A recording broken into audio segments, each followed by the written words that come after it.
Sentinel. Joining me, as always, Adam Reardon, the Deceptive Intellect, and, of course, Austin Pistolka, the man we call the Sultan of Sound. Yeah, that's right, Mike. The Sultan of Sound here, ready for the weekend, man. Real excited for this weekend because I got absolutely nothing planned, and it's so great.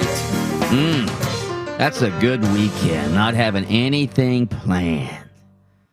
But get out and do something anyway, Austin Pistolka. Don't just sit around your house playing video games and Mike, cursing at your competitors. Mike, my Xbox One has not been loved. Okay, I need to go take care of my second wife, which is my Xbox. All right, we want to hear from you throughout the course of the show. You can call us 407-916-8255. You can tweet us at 969 The Game. You can also text us on our Academy Sports and Outdoors text line 50857. Open mic early morning inspirational quote of the day comes from an ancient Chinese proverb, which I will quote right now. When there is no enemy within, the enemies outside cannot hurt you. End quote. Interesting. It's all about confidence here. If you don't have any issues with yourself, then the outside can't hurt you. The only person that can hurt you is you, so don't let you hurt you. Right? Yeah, don't be your own worst enemy. Absolutely. Your inner conflicts are what really can drive you crazy, really are hurtful. It's not the outer conflicts. If you have confidence in yourself, you don't care what other people think, right? Absolutely. Yeah. So that is the Chinese proverb open mic inspirational quote of the day. Let's start with this. We are the champions, my friend. We got us a championship to celebrate. The Lakeland Magic routed the Delaware Bluecoats en route to a 97-78 rout in the 2021 G League Championship game yesterday out at Walt Disney World. Hey, Delaware, how'd that taste? Hey, Bluecoats, you don't come into our house and win a championship. Austin, give me a little magic music, please. Lakeland. Lakeland. Lakeland. Lakeland. Lakeland. Watch out!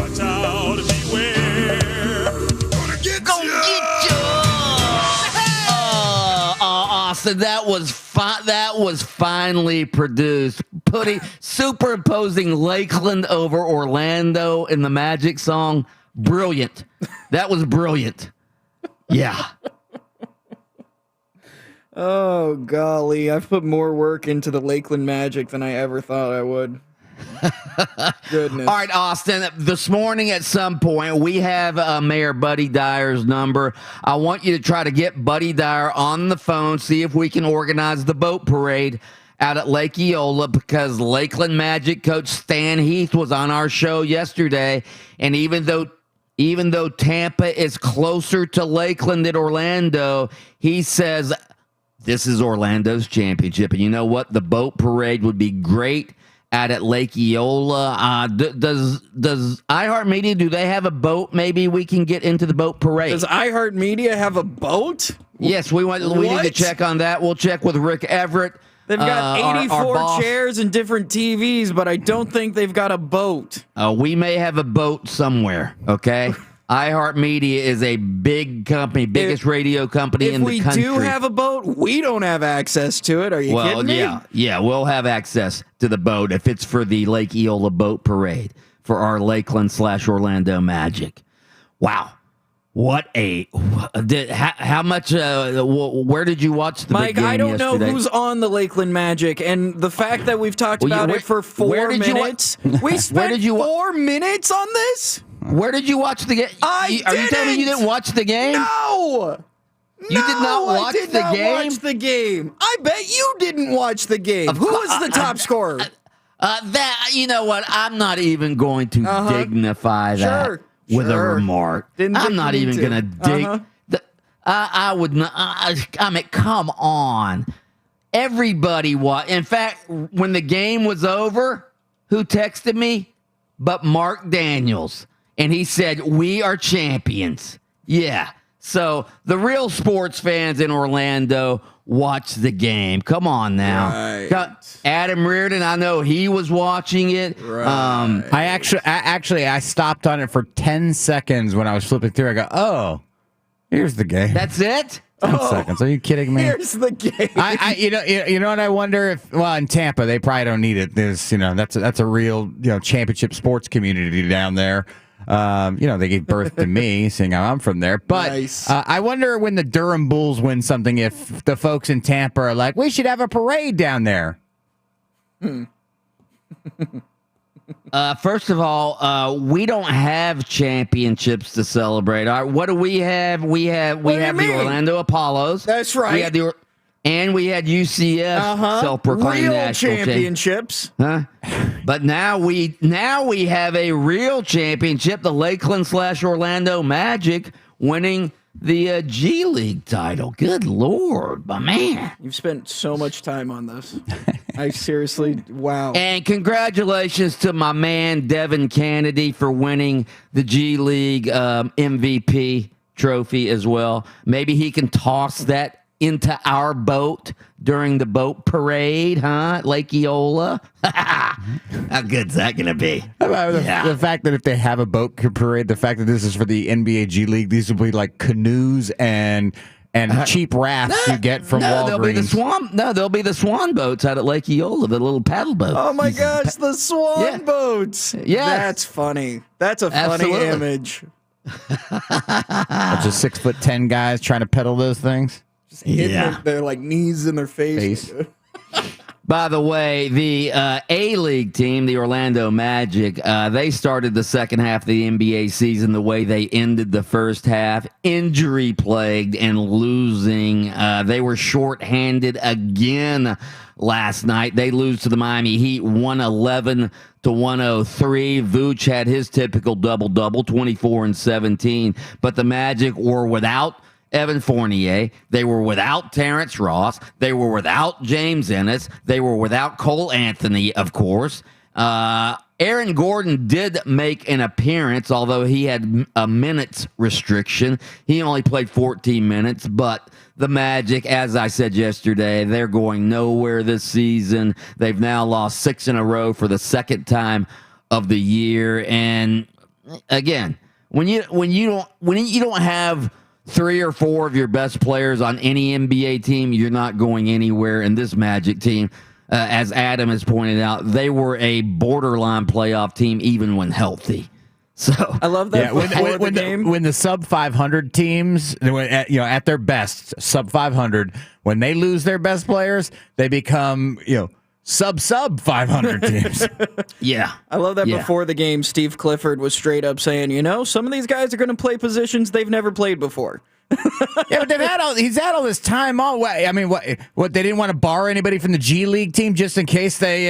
The G League team had a championship game. They couldn't be borrowed for last night. They need to. Maybe they should just bring up the Lakeland Magic and let them try to play a game. Little intra promotion relegation. Listen, Orlando Magic, you guys are going down to the G League. We're bringing the G League team up. How great is that? Oh, wow. Anyway, we have some polls up. You can go vote at 96.9 The Game. Adam Reardon yesterday gave me an idea for a spontaneous text question, and it's about your first kiss. That's next on Open Mic. More Open Mic.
Welcome back to Open Mic.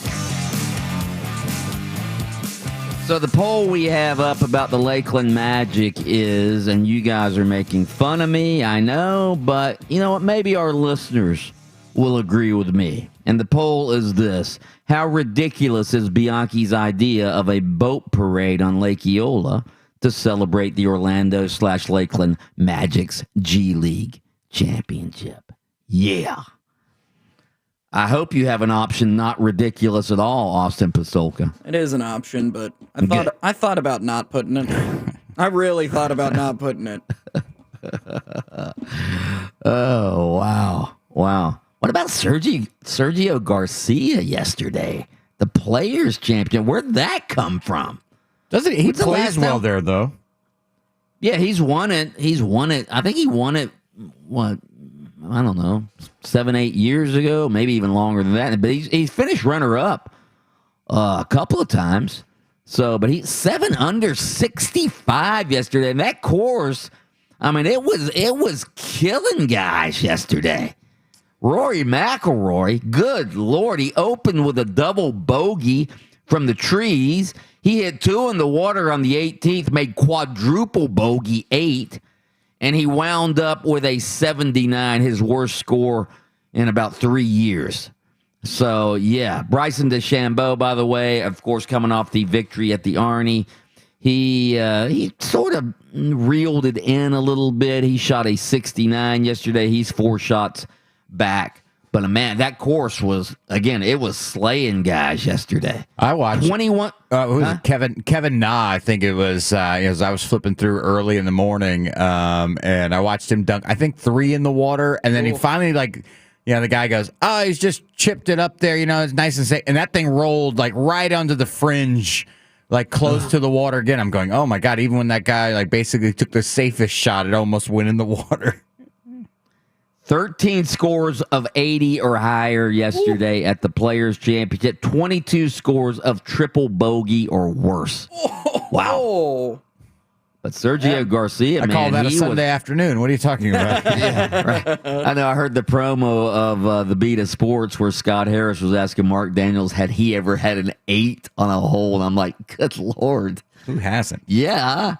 I've had 8s on, 8's my average. Yeah, right?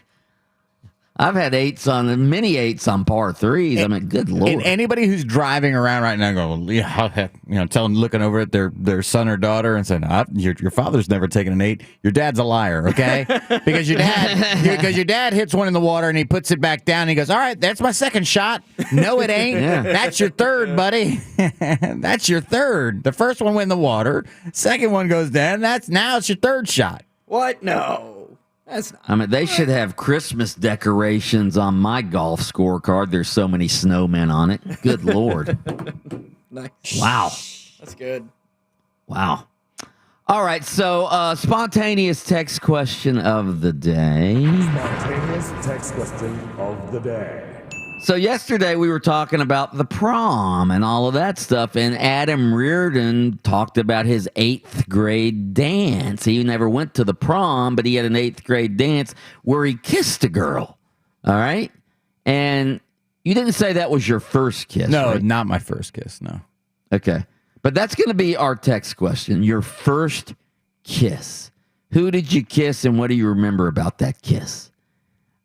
I remember my first kiss, and I was horrified. It was in the 8th grade, and it was a girl named trend here. With yeah, Mike's, it was a girl Mike's named story. Sheila. It was Sheila was her name, all right? And she had we kissed, all right?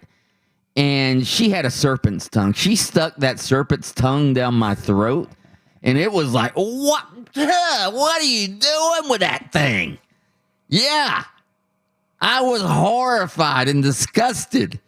And he never kissed with tongue ever again. Oh God. It took a while for him to It was like Gene Simmons of Kiss's tongue going down my throat, okay? Good Lord. That's what I remember from my first kiss, being horrified and thinking to myself, people like this? Ooh. Yeah. So, anyway. Man, I Any memories, I guys? do not want Mike to search the internet for things people like. So my first kiss was really like kind of a wrong thing to happen, and I couldn't even tell you the girl's name, but she was our babysitter. Whoa! And yeah, Oh no! she was our babysitter. How old was she? She was like probably like 13, I guess. Oh, okay. Okay. Yeah, she was like 13. I was thinking, oh, is this some 28-year-old No. kissing the lad? Goodness. No. I was, oh God, I was really young. I was okay. If I equate it to where I was living at the time, I was probably like 7 or 8.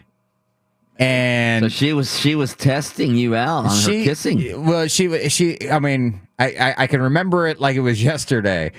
She had, she had me sort of pinned on the ground, and she's like, this is how they kiss on TV.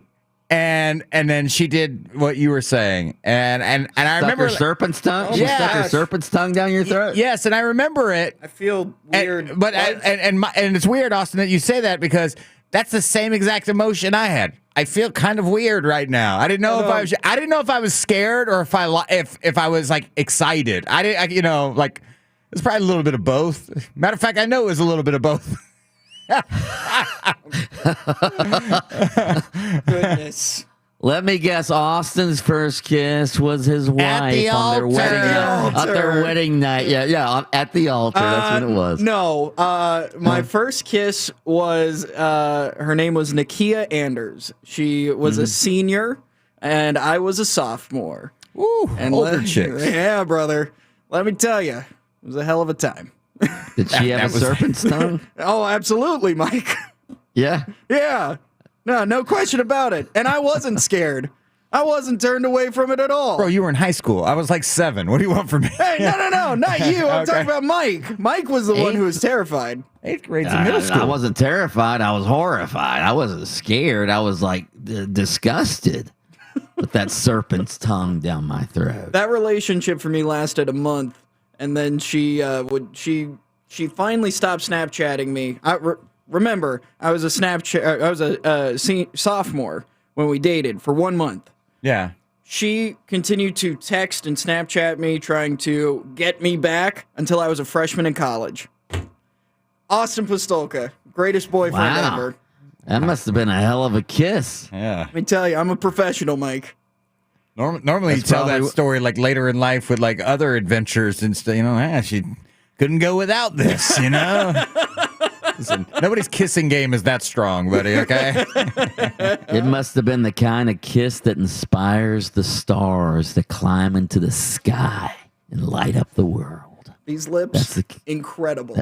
Bro. That's Too the bad. kind of kiss Too it bad is. that it's covered up by a stash now. What was her name? Nikita what? Nakia Anders. Nikita Khrushchev. Nope, Yeah. incorrect. Kia Anders. Does your wife know about right. this? Absolutely. Yeah. One of only 2 women Austin Pistolka's ever kissed. That is pretty accurate, actually. Yeah. Listen, man, I don't have a high body count, and I'm damn proud of it. Your body count's 1. What are you You talking were about? correct. It's not high. Your lip count is 2. That's What- right.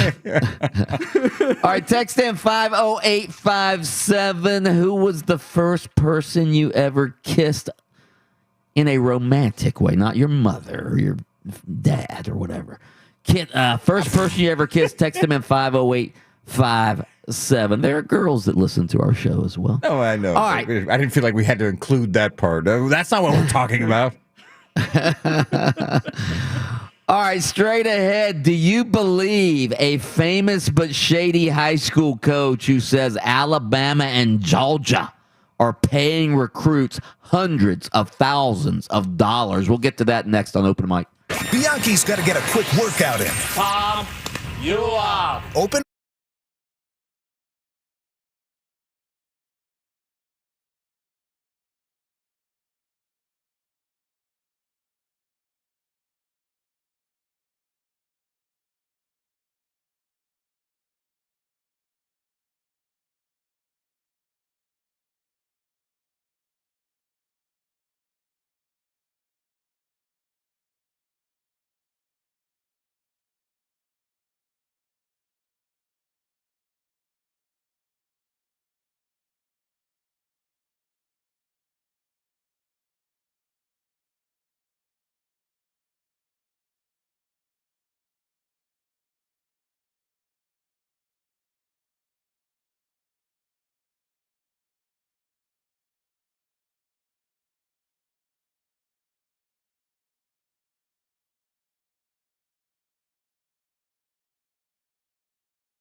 Interesting story coming out of Valdosta, Georgia. Valdosta High School, one of the legendary high school football programs in this country. Who's some famous players? Buck Bellew played at Valdosta High School back in the day. So they've won a lot of mythical national championships in high school football. They take it seriously. Their booster club raises bunches of money so they can hire really good high school coaches and pay them, six-figure salaries. Well, one of those coaches, Rush Propst, he's on administrative leave as of earlier this week, pending a Georgia High School Association investigation into allegations that he himself arranged for improper benefits to players' parents to move with their sons into the Valdosta High School district so they could play for Valdosta High School. All right, so this coach, Rush Propst, is being investigated for illegal recruiting inducements. But that's not the part of the story that most people are interested in. Most people could give a flying flip about Valdosta High School's recruiting violations. But this same coach, Rush Propst, I guess the president of the booster club was maybe mad at Rush Propst because he got fired as the president of the booster club, and his name was Michael Nub Nelson, or is Michael Nub Nelson. That's his nickname, Nub. Old Nub. Hey, Nub, what kind of funds we got in the booster club? Coach, I don't know. We haven't been raising much money. Well, Nub, you're fired. You're fired. They call him Nub because that running back cost him an arm and a leg. Yeah, all right. I was going to say $10 says he doesn't have a left hand. Yeah. So Michael Nub Nelson, he records Rush Propst. This was, recently. He's in the office with Rush Propst, and he's secretly recording Propst during a meeting. This is in May, all right? And he goes, I don't know why, all right? By the way, I'm pronouncing the name all wrong according to Mark Daniels. Even though, Austin, did I not go online and do I don't know what you did, Mike. You're not in studio. You're doing your own thing. I'm working on stuff during the breaks. Don't put this on me. So it's Propst. Probst. All right, Rush Probst. All right. So anyway, Rush Probst is caught on tape essentially saying Alabama and Georgia are paying recruits hundreds of thousands of dollars to come to their schools. Here's him talking. Now, the audio's not great, but here's Rush Probst talking about Nick Saban. Nick Saban. I was going to say. That was going to be my next guess. See, Nick's got it made because Nick's got one guy he answers to, Paul Bear-Bryant Jr. Paul Jr. is his go-to guy, multi. He's the second richest guy in Alabama. Well, the third richest guy in Alabama is the guy from the Mobile. And so, Amos Cooper. So, Amos handles all the Mobile money. Coach Bryant had that set up in the 60s, 70s. So, Mobile, where all the dirty money comes, or all around Aliceville up to the west side of the state, up around Florence, down in that Joe Wheeler State Park money. Mm-hmm. And I'm telling you, that's how Alabama handles every bit of their damn recruiting. Okay, so that was him talking about the dirty money in Mobile. All right, during the meeting also, according to Nub, Probst got up from his chair, closed the door, and that's when he started talking also about a Georgia booster who paid former Bulldog star running back Nick Chubb a total of $180,000 in 3 installments to return to the team for his senior season in 2017. Here was Rush Probst talking about that. Like Chubbs, when Chubbs came back and Chubbs didn't go to the NFL draft, Mark Motley, it was $360,000 donations given to Chubbs to stay in school. It was $180,000. Okay, so that was that clip. Chubb, who obviously is now a starter for the Cleveland Browns, he denied the allegations on Twitter earlier this week. Now this Probst guy he's a shady character. I mean, he was in Alabama as a high school coach for a long time, won 5 state championships at Hoover High School. He announced his resignation. Hell, this has been 13 years ago, back in 14 years ago, 2007. All right, because he was being investigated for improprieties in that program. Also, he had quietly supported a second family in another town. And even though he was married with children at the time in Hoover, so he eventually divorced his wife and married the woman with whom he shared a secret life. All right. Then he goes to Moultrie, Georgia, home of Ray Goff, and he coaches Colquitt County High School in Moultrie, Georgia, wins a couple more state championships, and then he ends up at Valdosta How does this High guy School. keep getting jobs? Because he wins state championships. That's why. Yeah, Because it's Georgia high school and Alabama high school football. You want to have your mind blown? Ask how much he gets paid per year to coach these football teams. And if my record, Did you Google it? No, but I want to say in Alabama when he was at Hoover, he was making a lot of money. MTV did a reality show based on called Two-A-Days. I actually had Rush on the show a long time ago because they were promoting the television show. And so You asked him about his secret family? No, this is before anybody knew he had it was still a secret at that time, Mike. at that point. But you know what's interesting? I was just in Alabama 2 weeks ago, and I'm driving through, and you know what I see like on every third corner? What? The Bryant State Bank, right?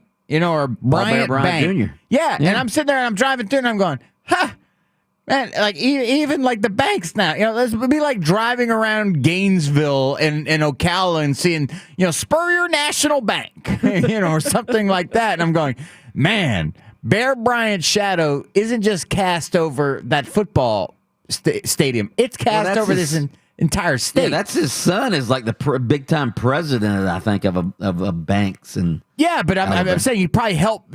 What helped build his brand and his name and his image was probably his dad. Had nothing to do with his last name. Yeah, definitely. Stop it.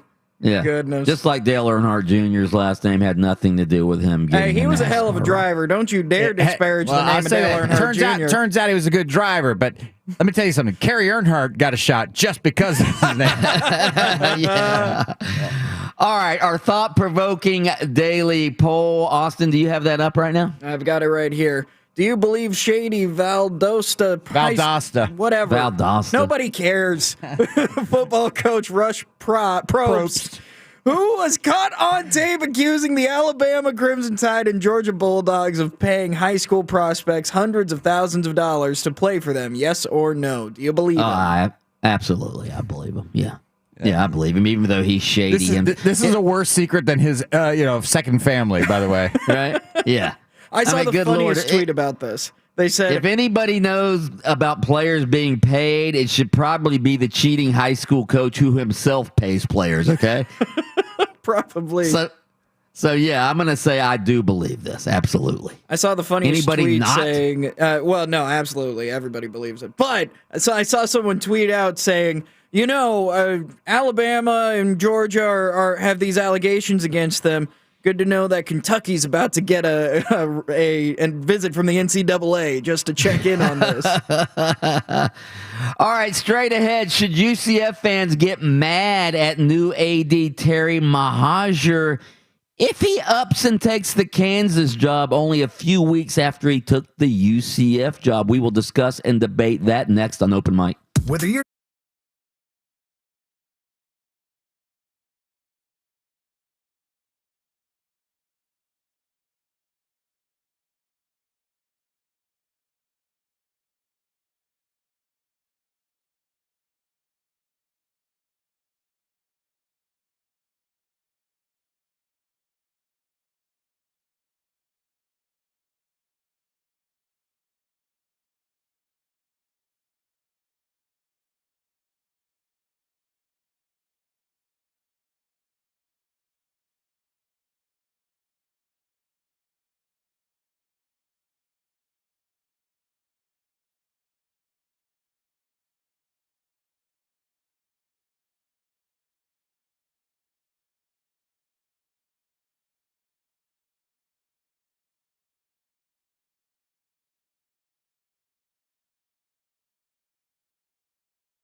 These are unprecedented type times that we all have had to find ways to be prepared for. I mean, we've never had to deal with anything like what we're facing now. And I think the most important thing here is that we just need to try to get through this season as safe as possible and hope that we never have to deal with it again.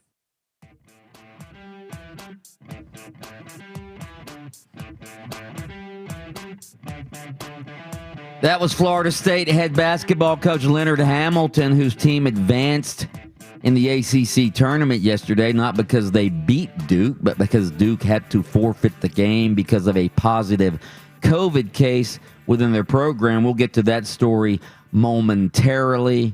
But first, from our text line, 50857, our spontaneous text question of the day: your first kiss, and what do you remember about it? Somebody texted in, my first kiss was when I secretly was playing football and Vicky Valancourt kissed me on a riding lawnmower, and I liked it.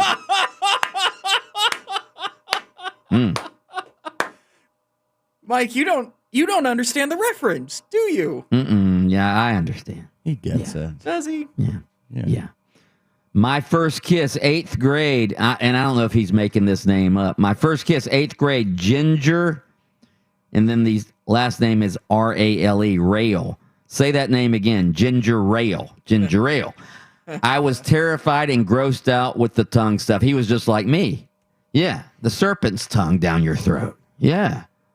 My first kiss, Aaron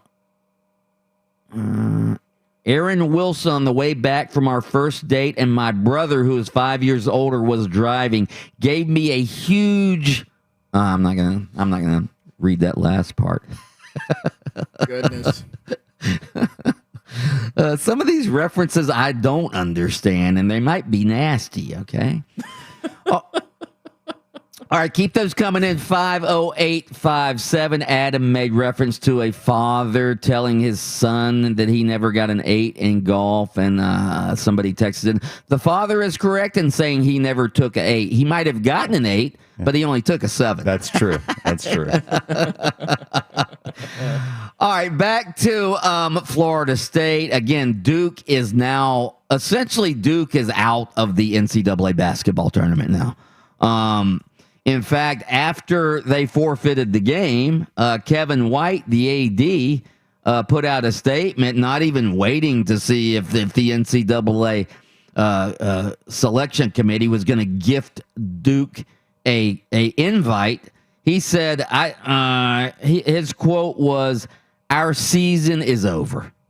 Our season is over." That was what Kevin White said, the Duke AD. We have not asked more of any team. That was Coach K's comment. Here was White's complete statement, all right? White said the positive test for someone within the program came after Wednesday's win against Louisville. And then that's when he made the comment, our season is now over. So, again, Duke not in the NCAA tournament. Kentucky yesterday, by the way, got eliminated from the SEC tournament. They're not going to make the NCAA tournament either. I think that's the first time since 1976 that Duke and Kentucky will not be in the NCAA tournament. It's the first time in 24 years that Duke is not going to make the tournament. Does that take a lot of the luster away from the tournament? We have a poll question about that. I think it does. I think this season in general, with all the cancellation, it's sort of like the college football season. The college football season didn't have nearly as much buzz as most seasons do. So and at least the college football season, you had your typical powerhouses still make the playoffs. That's not the case in college basketball. Duke and Kentucky out. Doesn't that take a lot of the luster away? I think, yeah, initially. Then I think we'll fall back in love with March Madness. It won't be that, hey, Duke ain't here. It's going to be, hey, I've got this 12 seed in the Elite Eight, and my bracket looks great. It's sort of like what's Austin? What's the movie franchise Fast and the Furious? Right? Yeah. Who's the actor that passed away? Paul Walker. Paul Walker, right? Now, without you would think without Paul Walker, it would take something away from that franchise, right? And yes, people have missed him, and people, say maybe it won't be the same without him. But guess what? What they're going to keep doing, making Fast and Furious movies because people still love them. Whether it's Paul Walker in the movie, Ludacris, The Rock, who else is in there? They keep putting people in there, maybe not as famous or as beloved as Paul Walker, but they keep making money off of it, so they'll keep making it. And yes, initially one of the storylines will be, hey, this is a tournament without Duke and Kentucky. But by that first weekend, after we get our first buzzer beater by the 14 seed that knocks off do the math for me, a 3 seed. Yeah. Then we won't talk about Duke and Kentucky anymore. Yeah, I agree with that, but I just think going into the tournament, and people are going to still fill out their brackets and all of that. This whole season has been weird, as Leonard Hamilton just alluded to. Hey, the goal needs to be to get through this season as safe and healthy as possible. Obviously, there's going to be some great storylines in the NCAA tournament. Gonzaga trying to finish unbeaten. That's the main one. Gonzaga is going to be the number 1 overall seed. So that's going to be a great storyline. But it is going to, in my mind, if you don't have Coach K in there and you don't have Cal in there for Kentucky, college basketball to me, the stars of college basketball are the coaches, all right, not so much the players. And in college basketball, those are probably 2 of your top 5 coaches in all of college basketball aren't going to be in the tournament. Obviously, Coach K is the number 1 legendary coach in college basketball right now. Cal, as far as charisma and controversy, he always draws a lot of interest in the tournament. So, again, I'm going to miss those guys being in the tournament. Of course, I'll watch it. The Gators, by the way, they advanced in the SEC tournament yesterday. They beat Vanderbilt. You know Scottie Pippen? I didn't even know Scottie Pippen's son played for Vanderbilt. He looked good yesterday. But, yeah, the Gators advanced. They beat Vanderbilt. We're going to have Chris Harry of FloridaGators.com. He covers the Gator basketball team. We'll have him on at 8:15 to talk about Kentucky being out, the Gators advancing, and a lot of other college basketball storylines. We'll have him on at 8:15 this morning.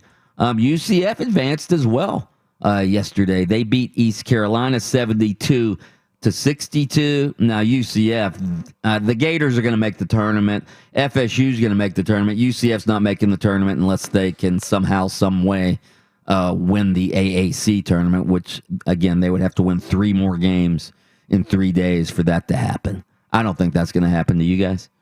It could happen. No, but if it were going to happen, if we're going to see that scenario play out, maybe once, twice, for teams to get it, it'll be this sort of season. Absolutely. Yeah, because you never know. I mean, for them, as they get ready for their semifinal matchup, somebody on the other team could test positive, and you can get the walkover win like Florida State just got. So in this crazy, I'm not putting anything past this crazy year. No, and in fact, that's what Gonzaga. That's what they're worried about. I mean, hell, one COVID outbreak in Gonzaga, they could be out of the tournament. If you're Gonzaga, are they playing the West Coast Conference tournament? Is that going on? That's done. Oh, that's done. Yeah. Oh, okay, it's done. Yeah. At this point here, if you're Gonzaga, and you are locked away somewhere. Your kids aren't even going to school. Yep. I mean, it's all online classes anyway. Locked in a room. That's it. Austin, you weren't going to use the clip from Mark Few. Do we have that clip of Mark Few, the Gonzaga coach, talking about the Duke scenario would be their worst? Yes, I believe I do, but my computer is breaking all of a sudden. Okay. I don't have it. So we're going to... Hi, I'm Mark Few, and I'd like to let you know that if this happened to us, that would suck. I mean, that would. I mean, it's again, obviously the whole tournament got canceled last year because of COVID. But man, what a disappointment that would be if like Leonard Hamilton's FSU team last year that won the ACC regular season championship. They would have probably been a 1 or a 2 seed in the tournament. They had a real chance last year to win the national championship, and they don't get a chance to play for it. That would be, man, if you're Mark Few and you have an undefeated team, to get COVID or to get eliminated because you have a positive COVID case, wow, that would have hurt. Mark Few calling up the state of Tennessee. Hey, Danny White, who's your banner maker? Right? Yeah. We're about to claim one of these things out here, okay? Nice. All right, let's pause for station identification. WYGM Orlando, WJRR HD2 Cocoa Beach, FM 96.9 The Game, the home of Orlando City Soccer Club. What you reading there, honey? It's very exciting stuff, you see. It's the front page of the internet. Here we go with the front page of the internet this morning. Hopefully, my computer's crapping out on me, so I'm kind of going from memory here. Starting off on YouTube's trending page, where the #1 video right now is from YouTuber Dream. He plays video games, specifically Minecraft, and he did a thing with a group of friends called Minecraft versus Hitman. And Hitman is a popular game where you're a hitman. There's not much to it. But in the game of Minecraft, he had his buddies try and kill him. Took 45 minutes, and it has 11 million views. So too much time on my hands. By the way, did you see that Roblox went public yesterday? Yeah. So big time stuff, man. Roblox, huge video game. Huge. Makes What, the tons of stock money. went public? Yeah. Yep. Took it Is that a public. good stock to buy? What's your advice on that one? Well, whatever I say, you're going to do the opposite of. Even though, I mean, have you seen your Fubo? Fubo and ITRM. ITRM got to $2 this morning around 4. They've got an earnings report coming up at 8:30 this morning. But don't let that, don't worry about that because that's a hold till July, as I've told you guys. Okay. Absolutely. All right, gotcha. Happy birthday today to the voice of Fred from Scooby-Doo, and he was also he became most famous for his voice acting work in Transformers. Frank Welker is his name. He's old. How old is he?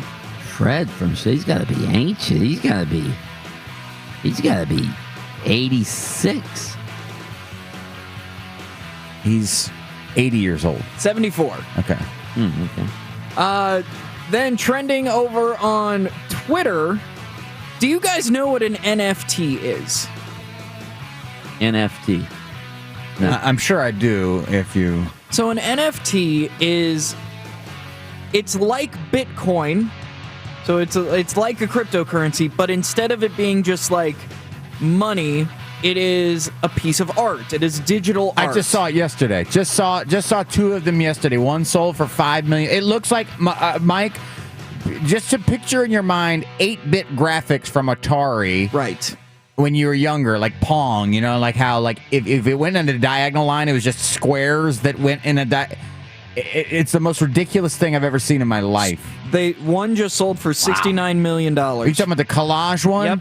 The collage one went for $69 million? Yes, it I did. saw one where a guy looked like a sailor that I saw yesterday. Mark Daniels showed it to me, smoking a pipe. Yep. And that went for like $5 million. Yep. Turns out that one was a bargain. So it just raises the question, though, at what point, like, what price do we put on digital media? Like, that's the conversation that's being had right now is, like, that's art. Like, in the same way that Fortnite makes a ton of money on skins for their characters. People spend $5, $10, $15, $25 on just skin for a character. That's not the question it raises for me. The question it raises for me is this.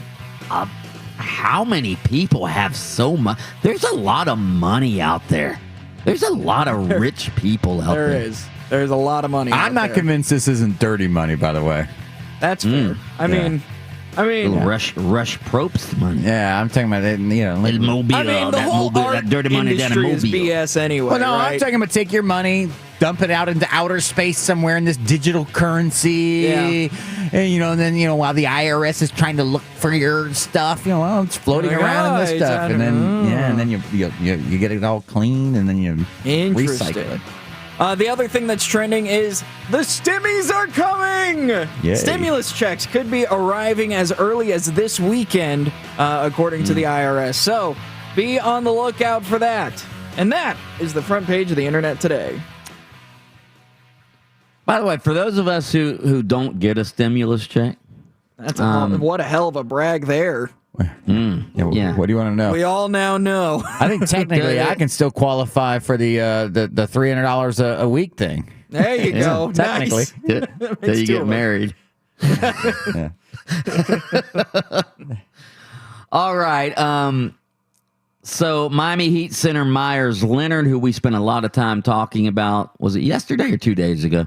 Anyway, we spent a lot of time talking about them. He's been fined $50,000 and suspended from the team's facilities for a week for the anti-Semitic slur he made while playing a video game.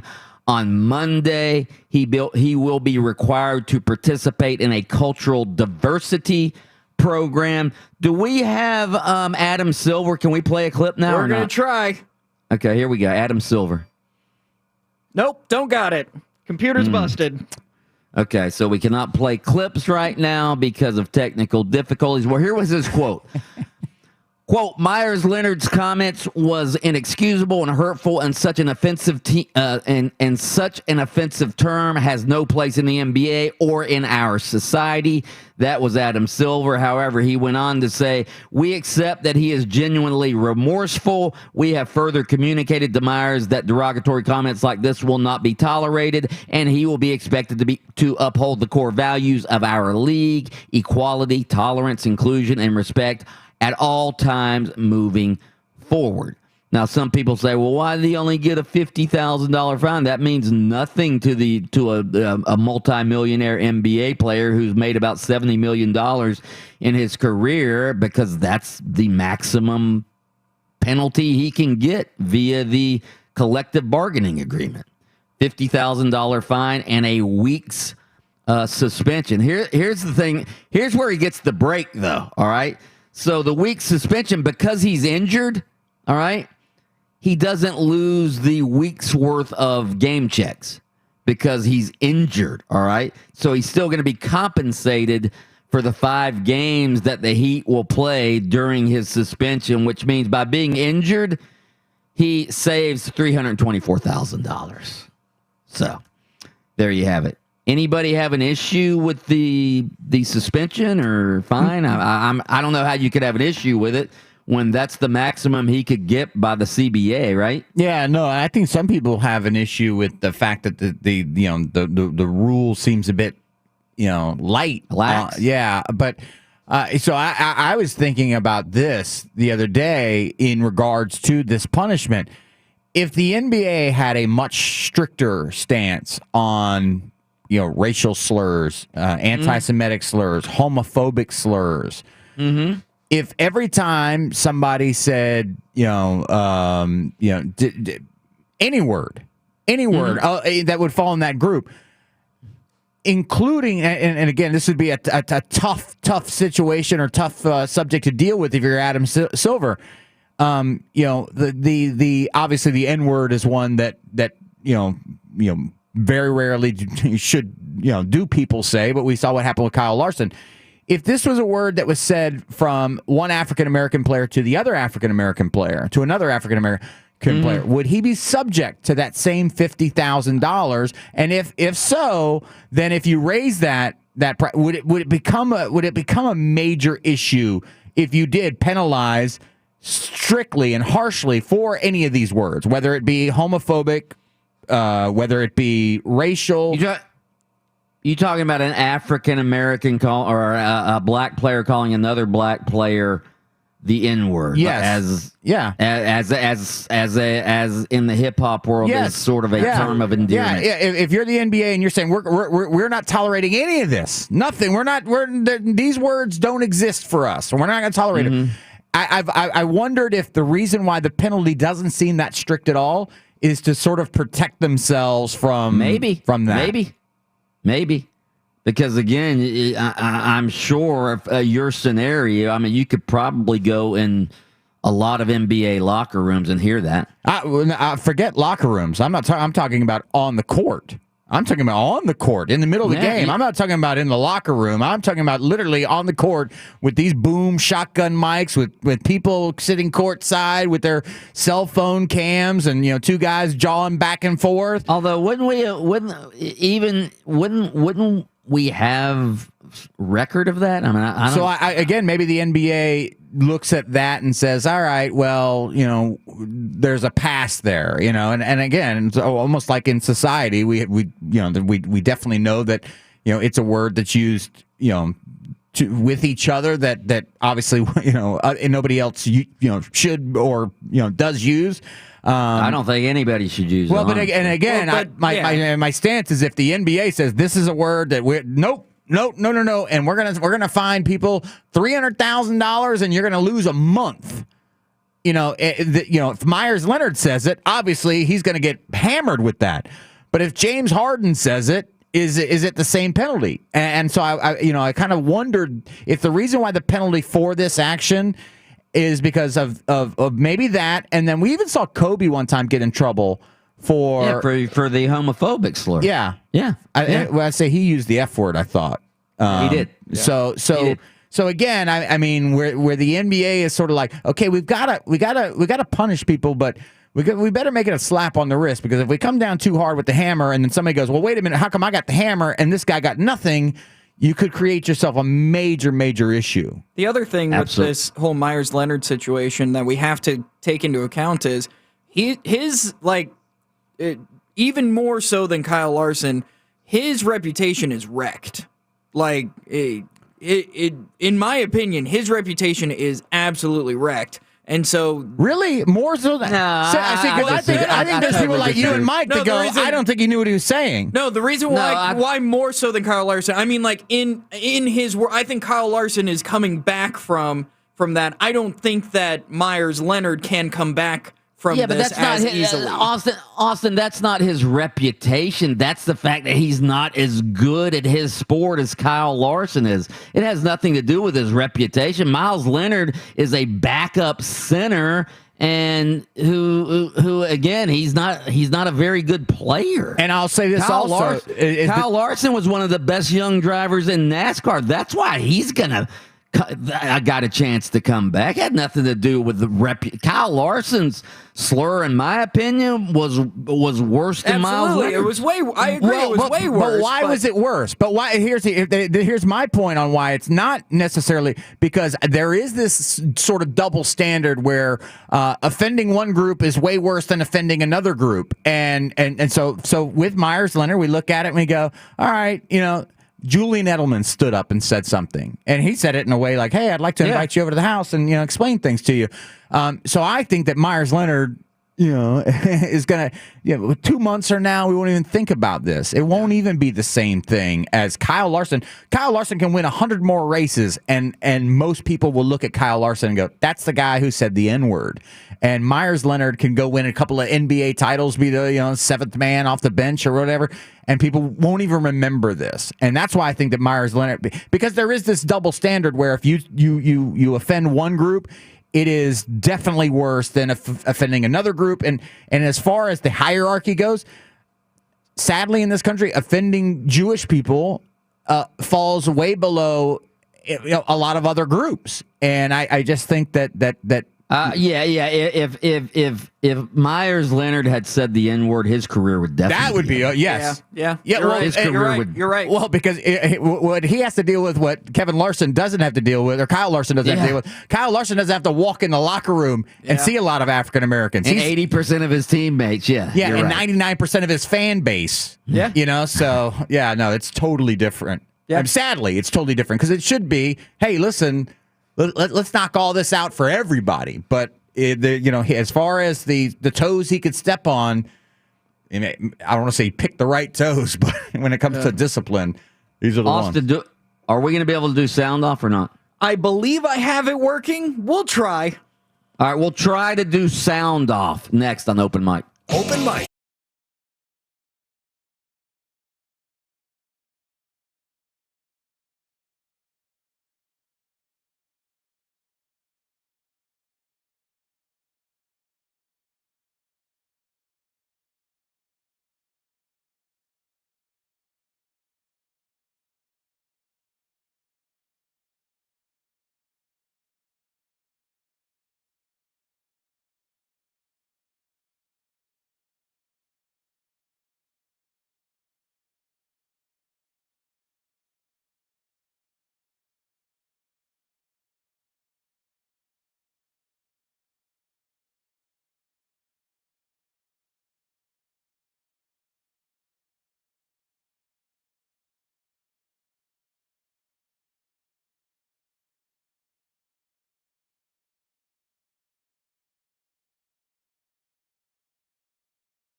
is, and his answer was Steph Curry.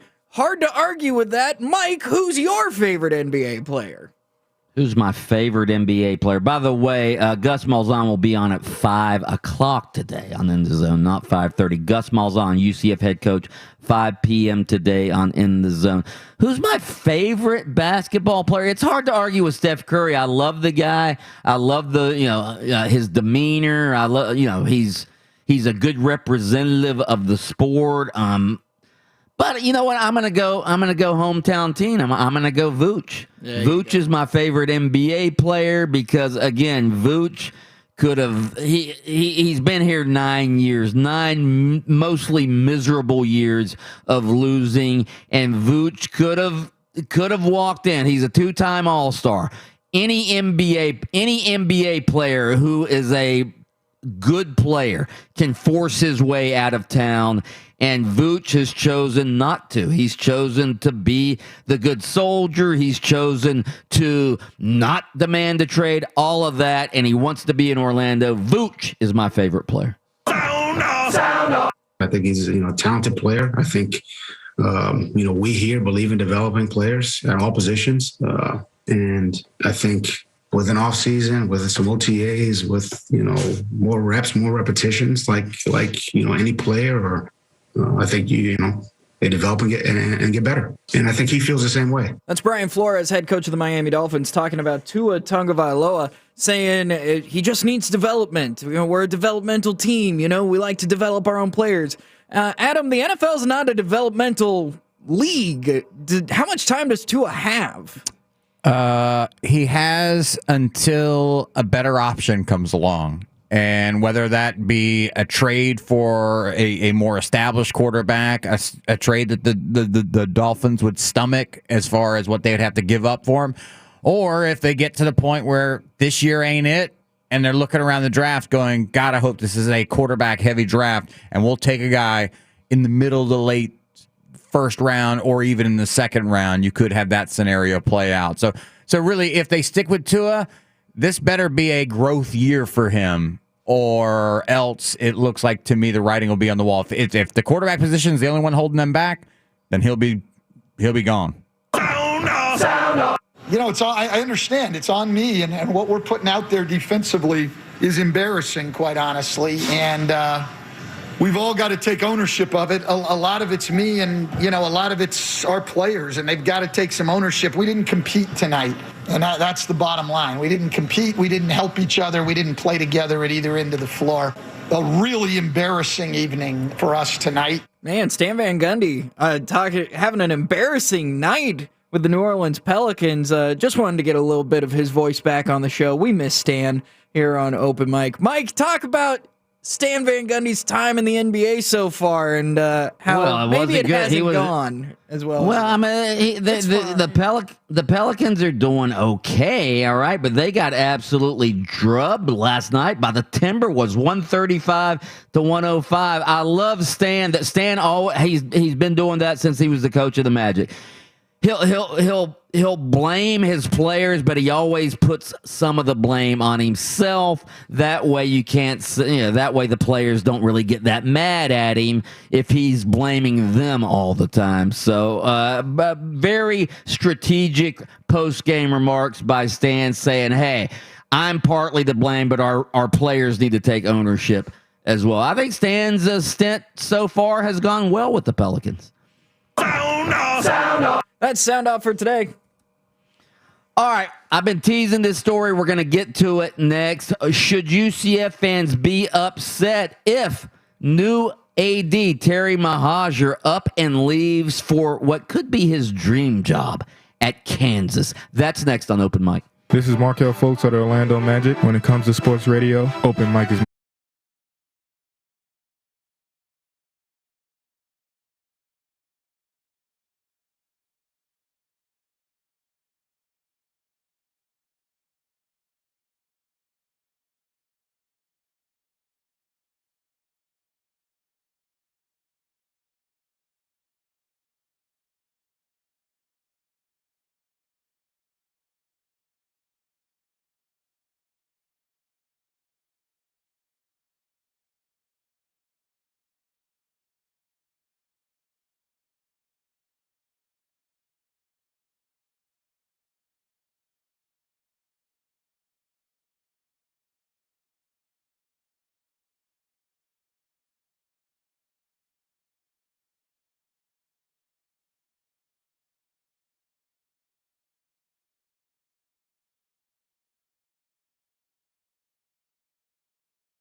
and I'm getting stopped. I can't move around this building. Like I was like, what the hell? Is this Madison Square Garden? I'm going to have to call Mr. Dolan and say, geez, is my number in the rafters or what?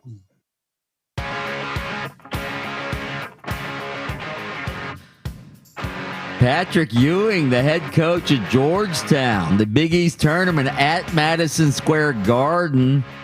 They had a huge victory over rival Villanova. And I guess the security people at Madison Square Garden keep stopping Patrick Ewing.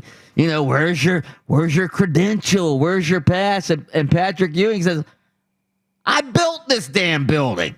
This is my building. Why you keep stopping me? Everybody in this building should know who the hell I am, he just said. Well, maybe if he'd have won a championship, maybe they would, huh, Adam? Even without the championship, you should listen. The NBA fixed the draft lottery so that I could end up in New York City. What are you talking about? You should, hey, win a championship, and then they'll know who you are, Patrick. Okay.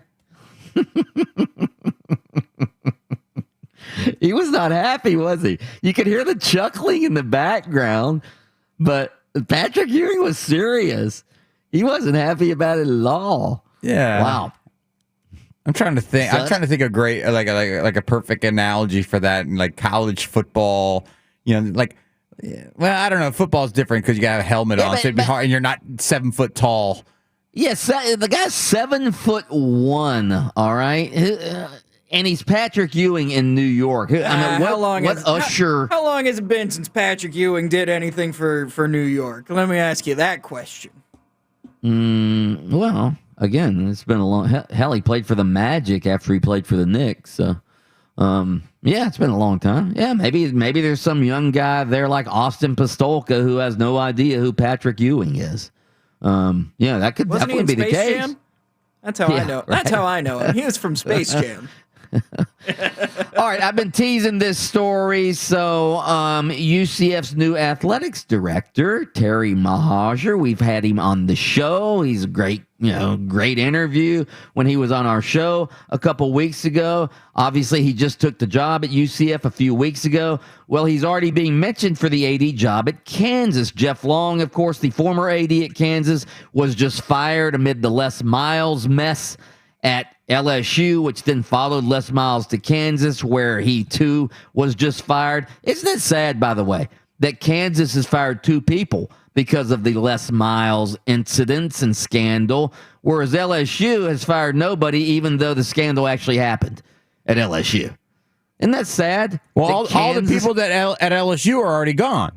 No, they're not. There's like assistant ADs who were there, who were, and they're still. Well, Joe Oliva's gone. The president's gone. Joe Oliva, remember, he's the one who recommended he be fired, and then I need to see who is still there that was above Joe Oliva, because the president. No, there's nobody above Joe Oliva, but there were people in charge of their Title IX committee who didn't look into it.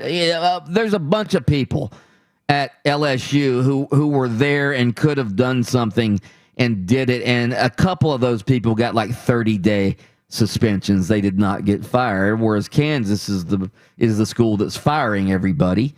LSU obviously should have fired Les Miles back then, but as Adam just mentioned, the president and the board went against the AD's recommendation not to fire Les Miles. But anyway, I digress. All right, here's what I wanted to get to, and here's the question I wanted to ask. Terry Mahajer obviously just got hired at UCF, but he has a past at Kansas, all right? He was a assistant football coach under Glenn Mason at Kansas in the early 1990s. He returned to Kansas in 2011, spent 13 months there filling a number of roles in the athletic department. Again, he has a past in Kansas, and I'm not saying Kansas is his quote-unquote dream job, but maybe it is. Maybe Kansas is one of those places he's always wanted to be the AD. And here's the question I want to ask you, Adam Reardon. If he were to take the Kansas job, all right? If he were to take the Kansas job, should UCF fans be upset with him if in fact this is one of his dream jobs? No, you shouldn't be. I think I'm pretty consistent with this. I mean, when people leave jobs for other jobs that maybe in perception are bigger and that maybe can pay more, ask yourself, would you do the same? I mean, and then also, what's your sense of loyalty to a company you've been at for, a month and a half?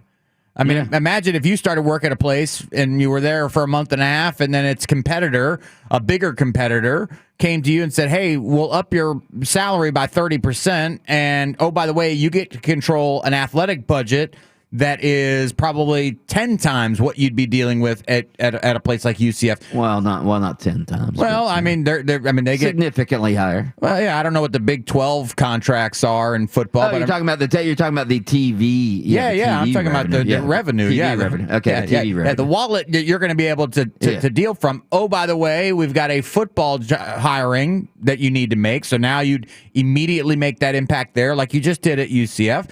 I think they'd probably be more upset if he left and then said, "Hey, Gus, fire up the bus and come with me." Gus ain't going to count. No. The AD job at Kansas may be a better AD job than UCF, although they have a lot of scandal there right now. The football program, obviously, with the Les Miles mess, and the basketball program is being investigated by the NCAA. But I mean, you could make the argument that the AD job at Kansas is a better AD job than at UCF. But I think the football coaching job at UCF is better than the football coaching job at Kansas. I don't think Gus Malzahn would take the Kansas job. Now, if I'm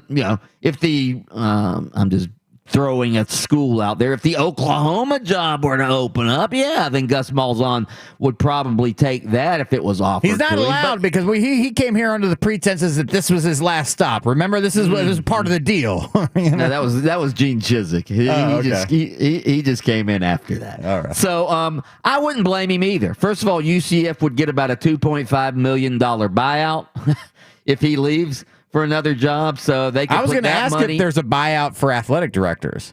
There is. Okay, nice. There is. All right. I think it's 55% of his whatever salary he has remaining, which he would have just about all of his salary remaining on his it was a 4-year or 5-year deal. So it works out to about $2.5 million. UCF would get in a buyout, and then they just go hire Mark Daniels for a lot cheaper, like I've been saying for years now. Just go hire Mark Daniels as the AD. You can give him, Terry Mahajer, I think, makes about $800,000 in his first year at UCF. Hell, you could pay Daniels half that, all right? And he'd take the job, and he'd do a great job as well. No, that's my recommendation. As Mark's acting agent here in this moment, I would say that no, the price has gone up. Because these other guys are fly by night guys. Yeah. You know, Daniels is going to stay there as well. Yeah, he's not leaving. He's not leaving unless the Gator job were to open up and he got offered that. He might leave then. All right. Straight ahead. By the way, go vote on our polls, and one of those polls has to do with Terry Mahajer. We want to know your opinion as a UCF fan. Only UCF fans can vote. Nobody else can vote. So don't even try to vote. In fact, we have a little gauge on there that we can tell if you're a UCF fan or not. So if you're a UCF fan, you won't be allowed to vote on our Twitter poll. I'm kidding, of course. All right, straight ahead, going to get back into some celebration because we have a championship here in Orlando, and we are going to have a boat parade. That's next on Open Mic. Open Mic. We'll be back.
pedal to the floor.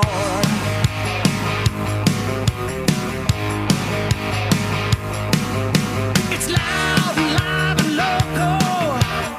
Oh, time for open mic.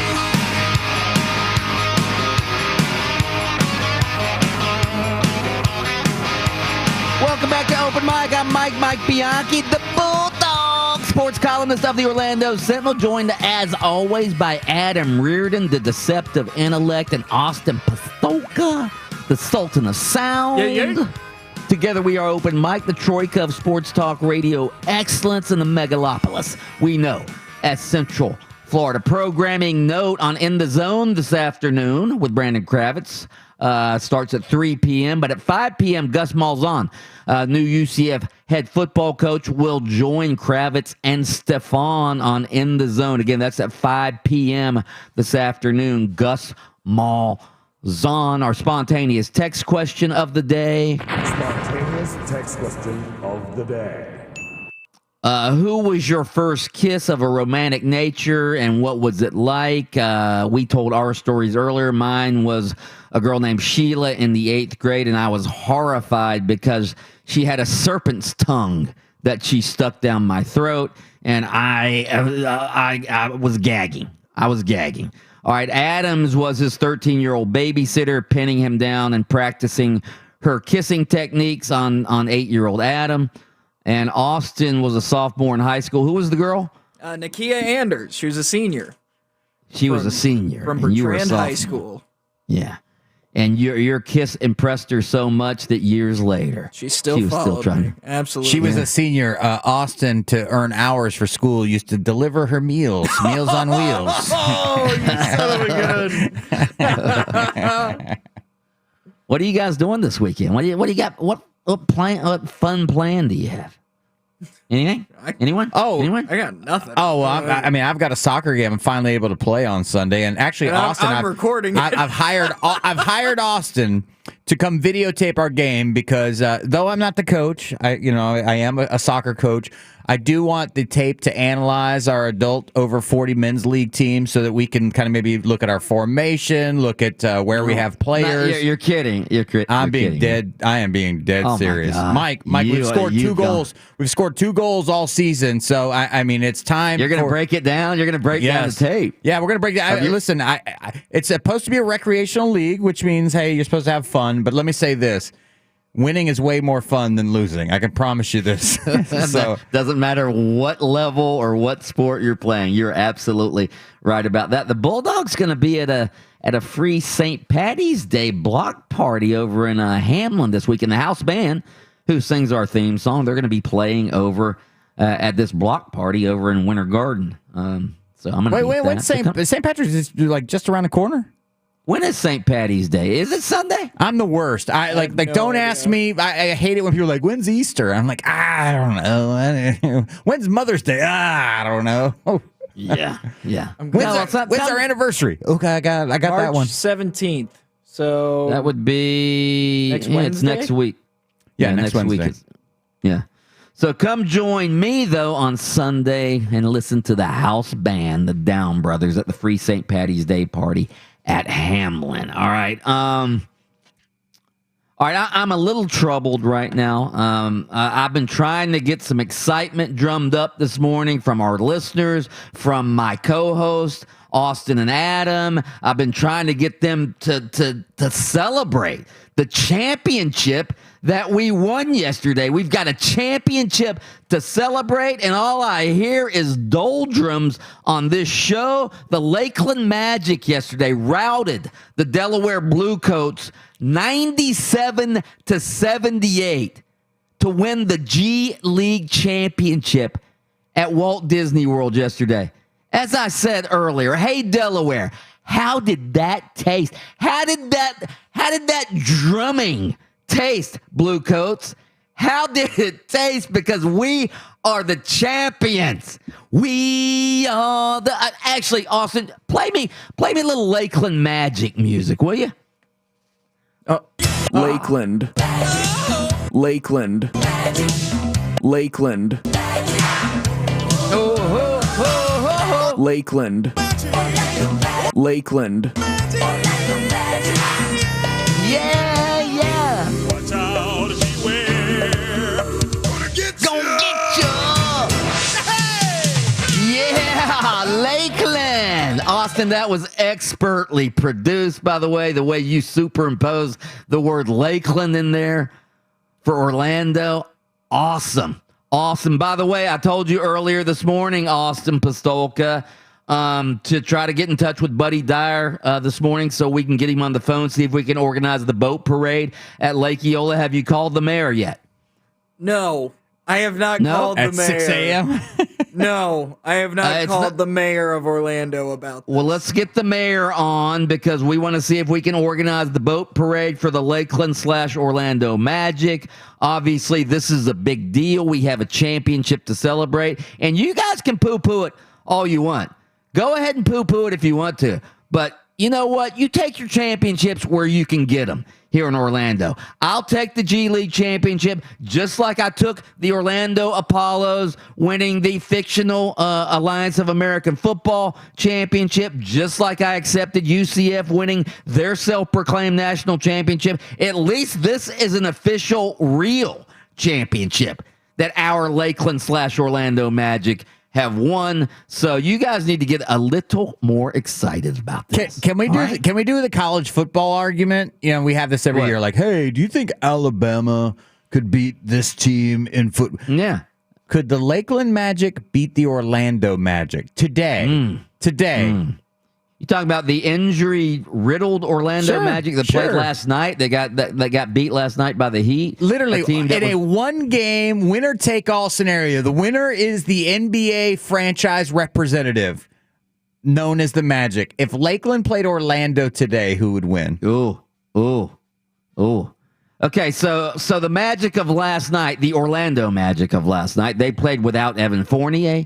They played without Terrence Ross. They played without James Ennis. Of course, they played without Cole Anthony and Jonathan Isaac and Markelle Fultz. They're gone for the season.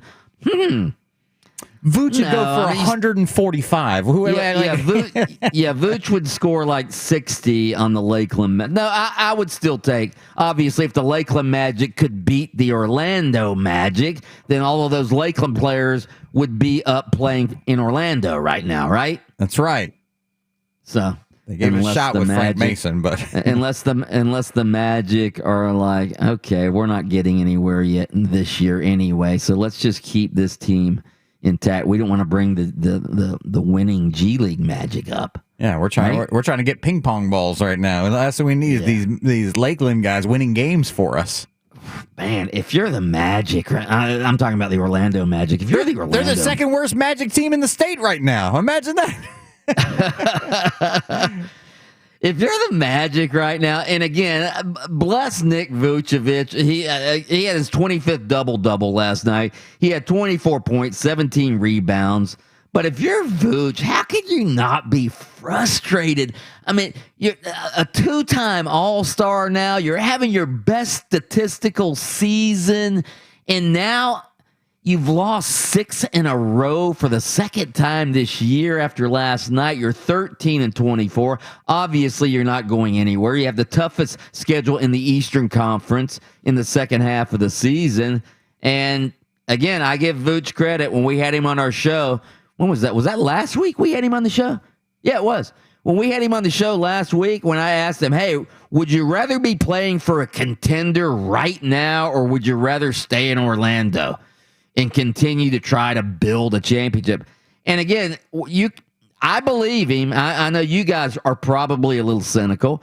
I believe Vooch when he said, no, I want to stay in Orlando. I'm happy here. I want to try to build something here. We're on the right path if we could just get healthy. So you guys are cynical, right? I'm not. I believe him. I believe him. Yeah, I ask him again in 2 weeks when they've won one game in 2 weeks and see if he still likes sticking around here. When they're 13-34 instead of 13-24? Yeah.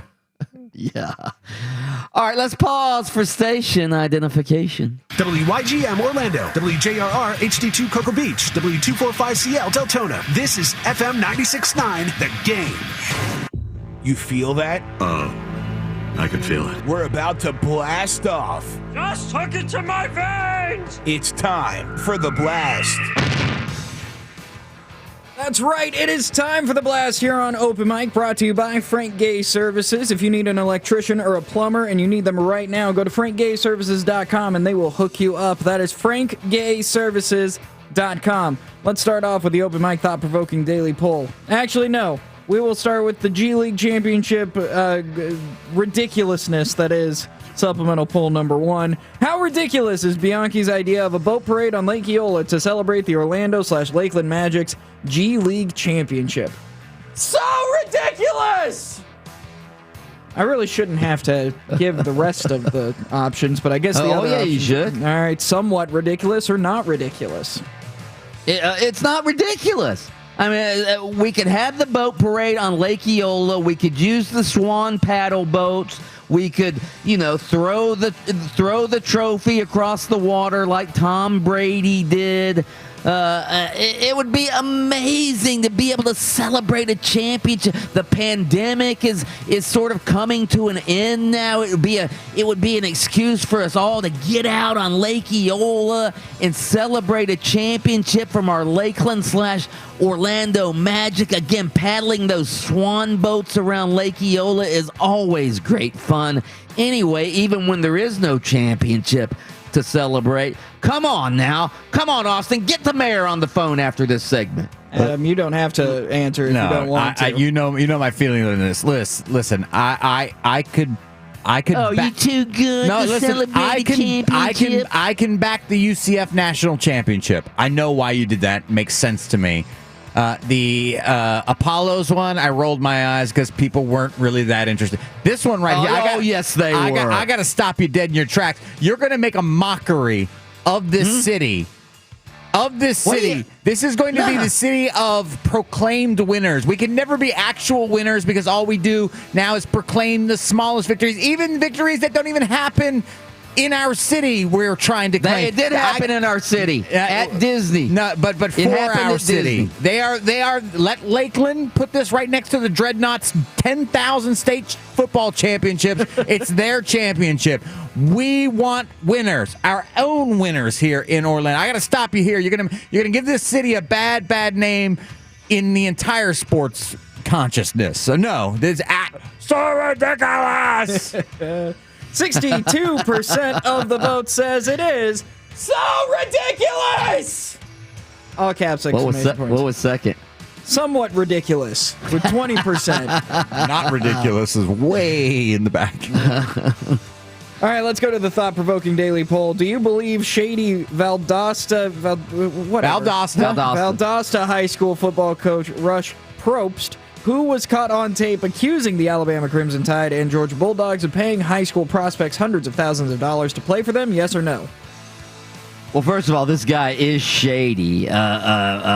Probst, what's his name? Rush Probst. Yep. He was fired at Hoover, Alabama, even though he won 5 state championships for recruiting high school players there. He also, by the way, had a secret family in Hoover, Alabama, even though he was married to another woman with children. He had a secret family. He ended up divorcing his wife and going to marry, the other woman and living with the secret family. So this guy's a scumbag, all right?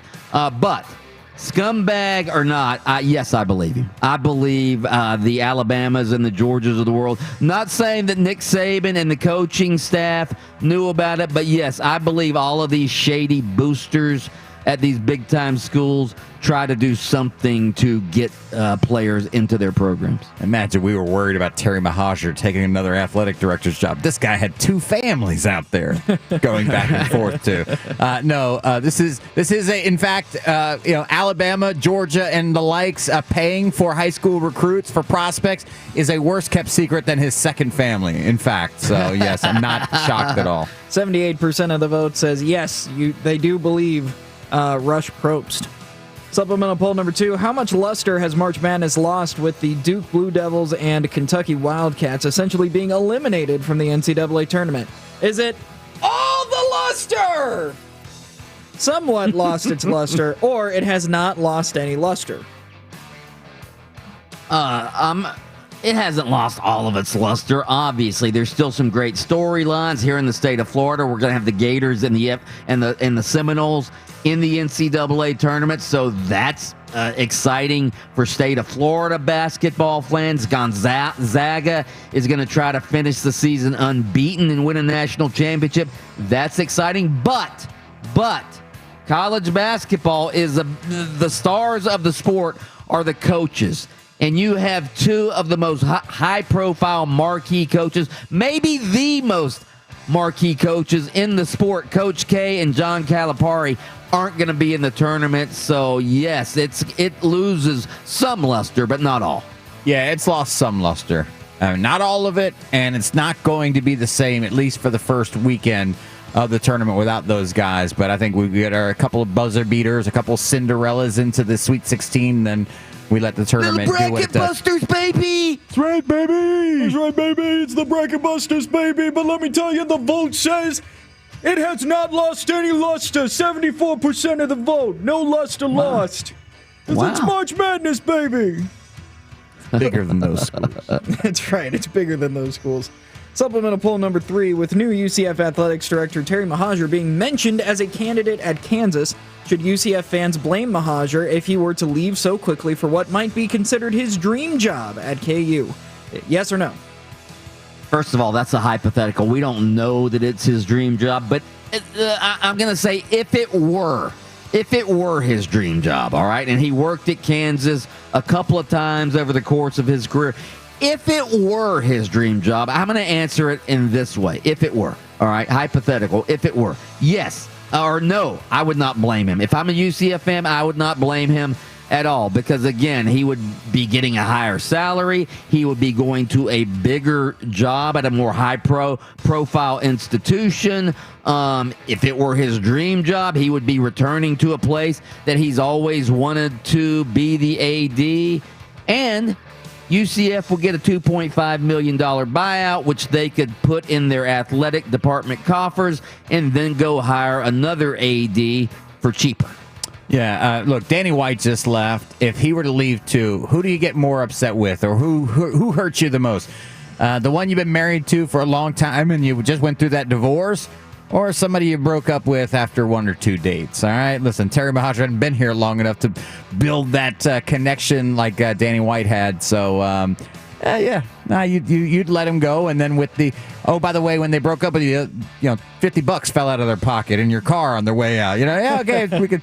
Take a girl on a different date or find another athletic director with some of that money. Yeah, you'd be okay. You'd be sad to see him go, but it wouldn't hurt as much as the last one, I don't think. As long as he doesn't take Gus Malzahn with him, and I don't think Gus Malzahn would ever go to Kansas because that's not nearly as good a job as UCF. 67% of the vote says, yes, we do blame him. Oh, God. Supplemental poll number 4. What sporting event are you most intrigued about watching on TV this weekend? Is it the Players' Championship, Magic taking on the Heat tonight? Is it the Conference Hoops tournament? Or is it NASCAR at Phoenix? This one's easy for me. I want to watch the Players' Championship. I mean, I watched some of it yesterday, and Sergio Garcia, man, he was unbelievable. That course was tearing other golfers up like Rory McIlroy, but Sergio Garcia was unbelievable yesterday. I want to see if he can keep it up. Obviously, I want to see Bryson DeChambeau. He's in the hunt as well. Players' Championship, easy for me. I will be watching, probably of the sports, I will watch the Players' Championship as well. With 47% of the vote, the Players' Championship wins this one. And finally, the open mic Would You Rather poll. Would you rather have blurry vision or only be able to see in black and white? Now, the blurry vision, I would assume you could correct that with glasses? Or no, it's not gonna be as blurry as like, I can't drive, but nothing is like crisp. Okay, so you could still read with your blurry vision? You'd have to squint. There'd be a struggle there. Could you wear reading glasses and not regular glasses? No, your vision is blurry. No. Okay, so, or you could just see very crisply in black and white? Correct. I'm going gonna go. I would rather see very crisply in black and white. Now, what about when you were at a red light? Could you tell if the light was red? Well, you just have to know that the top one means to stop. Yeah. You adapt. You learn.